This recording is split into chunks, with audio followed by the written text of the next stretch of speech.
పాయింటే తీసుకొస్తాడు అతను. కాంగ్రెస్ని ఎలక్షన్స్ అప్పుడు విమర్శిస్తాడు, లేదా కాంగ్రెస్ వాళ్ళు బాగా రాహుల్ గాంధీ ఎన్ని తిడతాడు మోడీని, రాహుల్ నిరంతరం మోడీ జపం చేస్తాడు. కానీ మోడీ రాహుల్ గాంధీ పేరెత్తి మాట్లాడేది ఎప్పుడు? అది strategy. Just avoid him, just avoid.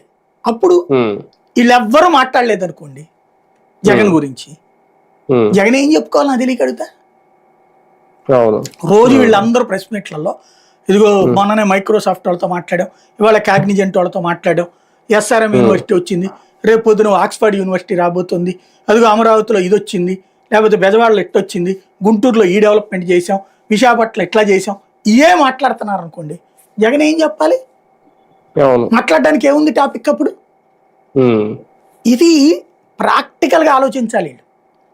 Practical గా 24 గంటలు జగన్ చెప్పమే చేసుకుంటూ ఉన్నంతసేపు జగనే గుర్తుకొస్తాడు జనానికి. కంపేర్ చేస్తా నువ్వు దెబ్బతింటావు, అది గుర్తుపెట్టుకో. ఫస్ట్ ఏడాది అన్ని పూర్తి చేసినోడు అతను. ఒక్కటంటే ఒక్క గ్యాస్ సిలిండర్ ఏడాది మొత్తం మీద ఇచ్చింది నువ్వు. పెన్షన్ నువ్వు పెంచావు, ఆయన 250 పెంచాడు. అతను చెప్పింది అతను పెంచాడు, నువ్వు చెప్పింది నువ్వు పెంచావు, అంతే.